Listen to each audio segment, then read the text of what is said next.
turbulent waters may have contributed to Mexican tall ships' crash into Brooklyn Bridge. When a Mexican Navy tall ship crashed into the Brooklyn Bridge, it was maneuvering in turbulent waters. The tide had just turned, and a fast current was heading up the East River as a 10-mile-per-hour wind set in. While such hazards are easily handled by an experienced captain, mistakes can be costly in the heavily transited New York harbor, where narrow, curvy channels, winds howling off the jagged Manhattan skyline, and whirlpool-like eddies can combine to make for difficult passage. In the case of the 300-foot Quatamoc, 2 sailors were killed and 19 were injured Saturday evening when the training ship struck the iconic bridge, toppling the vessel's 3 masts like dominoes as it drifted toward a crowded pier. It's unknown what caused the collision, and an investigation by the National Transportation Safety Board is likely to take months. But footage of the collision shot by horrified onlookers show the ship hurtling into the bridge in reverse at full speed, suggesting the captain lost control of the engine. There are also questions about whether a tugboat escort peeled away too soon and should have been rigged to the ship or stayed with it until it headed out to sea. Similar tugboat concerns emerged when a large cargo vessel crashed into a bridge in Baltimore last year.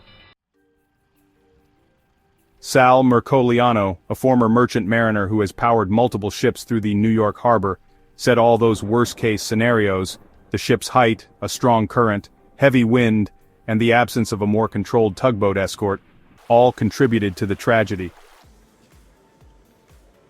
The prudent thing would have been to leave 2 hours earlier, when the tide was going out. That would have been the ideal time, said Mercoliano, who writes a widely followed shipping blog. But I don't think they ever envisioned that their engine would have propelled them into the bridge.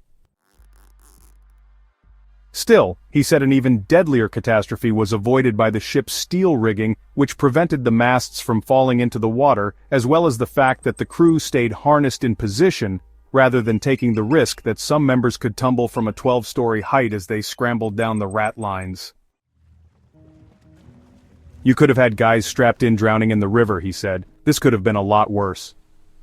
Mexican authorities told the family of América Yamilet Sánchez that the 20-year-old sailor died after falling from one of the Quatamoc's masts.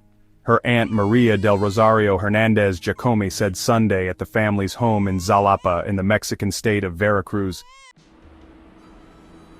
Earlier in the day Saturday, Sánchez, who was studying engineering at the Mexican Naval Academy, had spoken with her mother and excitedly told her that the ship's next stop would be Iceland. Her parents traveled to Mexico City on Sunday to arrange for the return of their daughter's body, Hernandez said. Relatives and friends arrived at the family's home carrying flowers. A small altar was set up on the patio with a photograph of Sánchez and candles.